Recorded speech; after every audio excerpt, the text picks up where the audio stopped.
Hi hello नमस्कार मंडळी, नवीन ब्लॉगमध्ये तुमच्या सगळ्यांचं हार्दिक स्वागत।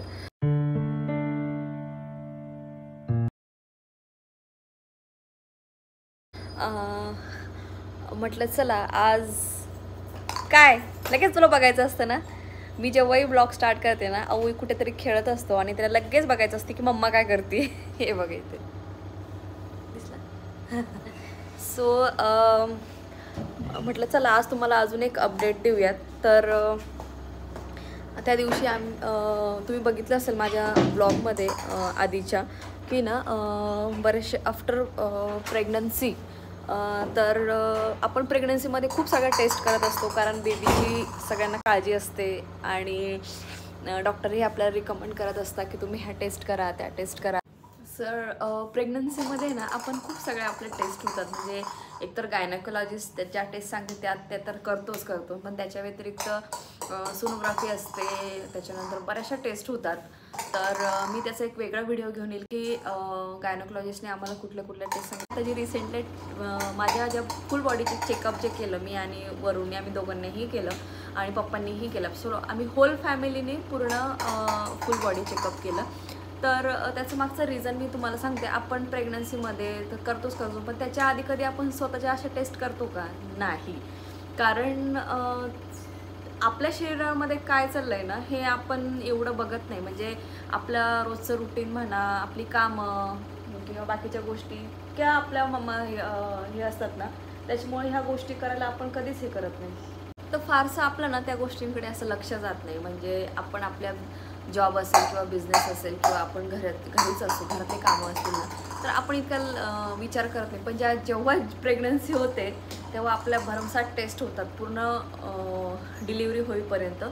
पण मग शरीरामध्ये एवढे चेंजेस होतात, पण तर डिलिव्हरी झाल्यानंतर आपल्याला कळायला पाहिजे की आपल्या शरीरामध्ये काय चेंजेस झालेत, काय हार्मोनल इम्बॅलन्स झालेत वगैरे।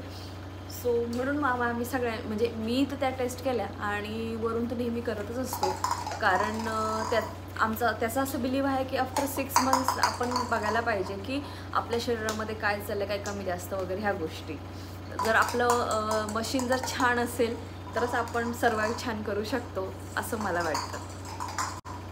तर मग त्या दिवशी ज्या टेस्ट केल्या तर त्याच्यामध्ये कुठल्या टेस्ट केल्या मी, पहिली गोष्ट मी तुम्हाला सांगते। तर त्याच्यामध्ये माझ्या हिशोबाने WBC काउंट मध्ये सगळ्या ज्या होत्या त्या केल्यात। त्याच्यानंतर युरिनच्या केल्यात, युरिन टेस्ट वगैरे झाली, युरिनची टेस्ट झाली। त्याच्यानंतर आपलं थायरॉइडची नाही झाली, बट ग्लिसराईड, ट्रायग्लिसराइड्स कुठली टेस्ट राहिली होती मम्माची, एकच टेस्ट राहिली, आठवत नाही आता। बरं ठीक आहे। तर मग आम्ही त्या सगळ्या टेस्ट वगैरे झाल्या आणि रिपोर्ट जे सकाळी टेस्ट केले लॅबमध्ये, लॅब अगदी जवळच आहे त्याच्यामुळे काही प्रॉब्लेम नाही। आणि पूर्ण होल प्रेग्नन्सीमध्ये ना मी सगळ्या टेस्ट तिथेच केल्या, त्याच्यामुळं रिझल्ट तो संध्याकाळपर्यंत येऊन जातो आणि व्हॉट्सअपला पण येतो आणि हार्ड कॉपी पण येते। तर संध्याकाळी रिपोर्ट मी स्वतः घ्यायला गेले आणि तिथे बसूनच मी रिपोर्ट चेक कर, इव्हन आम्ही दोघंही गेलेलो रिपोर्ट घ्यायला आणि मग तिथं चेक केलं तर सगळे रिपोर्ट लिटरली एकदम नॉर्मल आणि ओके होते। मला इतकं छान वाटलं आणि जी माझी वेट लॉसचं जे काम चालू आहे त्याच्यावरती ते कुठंतरी फळाला आलं असं वाटलं। मला इतकं भारी वाटलं, कारण जेव्हा एखादा कसाच रिझल्ट येतो आणि आपल्याला वाटतं की काय होईल, आणि रिझल्टची वाट बघत असतो आणि जेव्हा आपला एकदम छान रिझल्ट लागतो त्यावेळेस आपल्याला खूप भारी वाटतं। तशी मला फिलिंग आली, कारण समहाऊ ना जवळजवळ आता हा 9-10 महिन्याचा होईल आणि त्याच्यानंतर मी पहिल्यांदाच माझी फुल बॉडी चेकअप केलं। याच्या आधी 6 महिन्यानंतर पण केलेलं, पण ते 2-3च टेस्ट केलेलं, ज्याची मला अशी भीती वाटत होती की बाबा माझं वजन वाढलंय, कुठल्या करावे की नाही, कार्बोहायड्रेट वगैरे वाढले की काय, प्रोटीन वगैरे वाढलेत की काय ह्या हिशोबाने। तर सगळ्या टेस्ट एकदम नॉर्मल आल्या। फक्त मला असं वाटतंय माझी जी लिपिड प्रोफाईल जी आहे त्याच्यामध्ये LDL जे कोलेस्ट्रॉल आहे ते थोडंसं वाढलेलं आहे। तर मला समजतच नाही, कारण मी अजिबात जे की बॅड कोलेस्ट्रॉल समजतात आणि जे की मी अजिबात खात नाही आहे। फ्राईड मी पूर्णपणे बंद केलं आहे, शुगर पूर्णपणे बंद झाली, तर मला कळत नाही माझं ते कसं वाढलं आहे। आणि एक जी वरूनची टेस्ट जी आहे त्याच्यामध्ये पण असं झालं की तो इतका मॉनिटर करतो त्या गोष्टीला आणि त्याचं पण समोर त्याला असं वाटलं की ही रीडिंग चुकलेली आहे. सो आम्ही त्या 2 टेस्ट परत करणार आहे. बट बाकीच्या तर सगळ्या नॉर्मल आली. इतकं छान वाटलं. आणि सी सेक्शन असो किंवा नॉर्मल डिलिव्हरी असो, तुम्ही ना एकदा तुमच्या शरीराची काळजी तर घेताच तुम्ही, म्हणजे वरतून घेतात, स्किन केअर करतात, त्याच्यानंतर बरंच काही की आपण पार्लरमध्ये जातो, आपलं फेशियलचं वरतून सगळं छान छान करायचं असतं आपल्याला, पण आतल्या बॉडीचं काय. सो ते पण एकदा नक्की करून बघा. तुम्हाला अजून छान वाटेल की तुमच्या शरीरामध्ये काय कमी आहे, काय जास्त आहे. आणि नॉर्मली शुगर वगैरे जे आहे ना ते आम्ही घरीच चेक करतो, कारण ते किट वगैरे आणून ठेवलेलं. आणि असं वाटलं की बाबा आज रात्री कधी गोड खाल्लं गेलं की दुसऱ्या दिवशी आम्ही चेक करत असतो की आता किती शुगर वाढली तर नाही ना. म्हणजे एक कंट्रोल राहतो स्वतःच्या ह्याच्यावरती, खाण्यावरती, ह्या गोष्टींवरती. सो वेट मशीन आणि शुगर चेक करायचं मशीन हे मी घरी आणूनच ठेवलेलं आहे. म्हणजे कधी असं वाटलं की मी ते चेक करत असते. आणि वेट मशीन तर मी जेव्हापासून मी मनावर घेतलं, जेव्हा बेबी 6 महिन्याचा झाला तेव्हापासून मी मनावर घेतलं. म्हणजे जेव्हा वरचं खायला लागलं ना तेव्हापासूनच मी घेतलं. तो मी रोज म्हणजे माझ्या बेडरूममध्येच ते वेईंग मशीन ठेवते आणि रोज सकाळी वॉकवरून आल्यानंतर चेक करते. आणि सकाळी उठल्या पहिले मी त्या मशीनवर उभी राहते. तुम्ही बिलीव्ह नाही करणार, मी दुसरं काहीच करत नाही. कारण मला ना खूप असं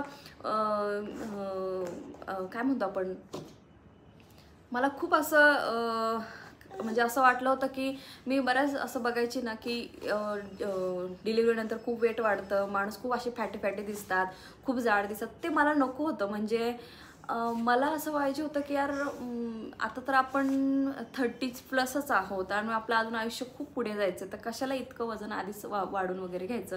म्हणून मी मनाचा खूप निश्चय केलेला आणि ते तसं आटोक्यात आलेलं आहे. त्याचे मी वेगळं व्हिडिओ घेऊन की आधी किती होतं, डिलिव्हरीनंतर, डिलिव्हरी प्रेग्नेंट झाली तेव्हा किती झालं, आफ्टर डिलिव्हरी किती झालं आणि आता करंट किती, हे सगळं मी डिटेलमध्ये सांगेलच. त्याचा वेगळा व्हिडिओ बनेल, आत्ता नको करायला कारण आता हा व्हिडिओ खूप मोठा होईल. अपडेट अशी आहे की रोज ना बेबी झोपल्यानंतर, आंघोळ केल्यानंतर पप्पा त्याला झोका वगैरे देतात. म्हणजे तो जवळजवळ 2:15ला उठत असतो, हो की नाही. पण आज असं झालं ना की आजोबा घरी नाही. सो आऊ लवकर उठला आणि मी सगळं आवरून घेतलं. वरची सगळी जी कामं होते काकू गेल्यानंतरचे, त्याच्या आधीची बेसिक ते सगळे मी केले. आणि तोपर्यंत वरूनचीही रात्री झोप नाही, कारण पप्पा सकाळी 6लाच गेलेत. त्यांची आज ट्रिप होती, 2 दिवसाची ट्रिप आहे, फ्रायडे सॅटर्डे, त्यांच्या फ्रेंड्स बरोबर. तर ह्या वयामध्येही ते त्यांच्या फ्रेंड्सबरोबर ट्रिप ऑर्गनाईज करतात. ही आमच्यासाठी खूप मोठी गोष्ट आहे. आम्ही त्यांना नेहमी एनकरेज करत असतो की पप्पा तुम्ही जा, तुम्ही एन्जॉय करा.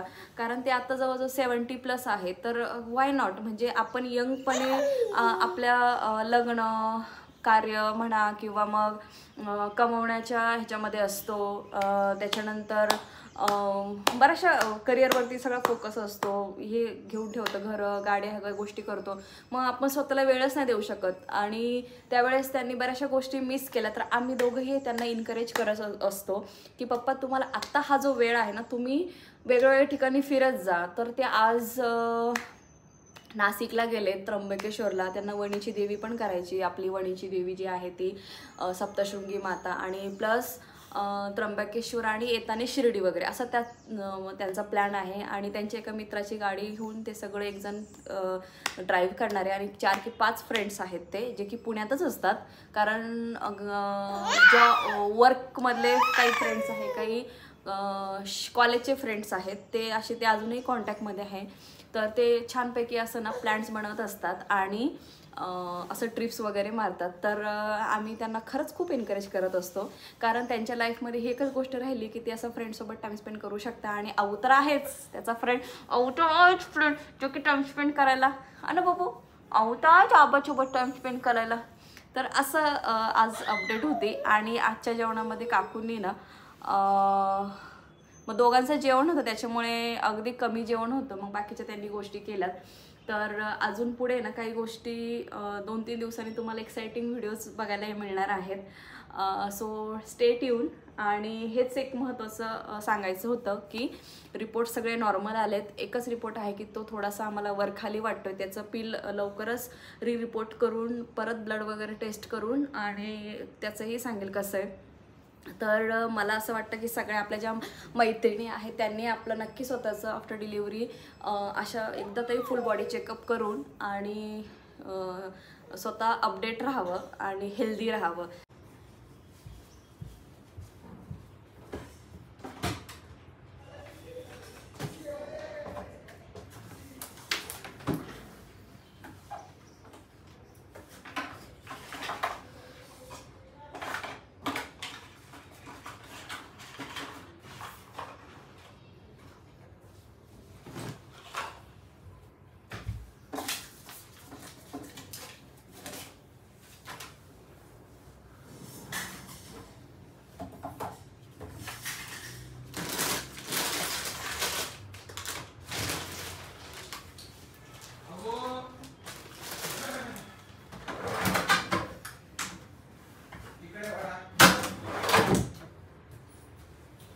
शेट चला मम्मी काम करते.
सो चलो हा व्लॉग मी इथे सेंड करते. भेटू आपण नेक्स्ट व्लॉगमध्ये.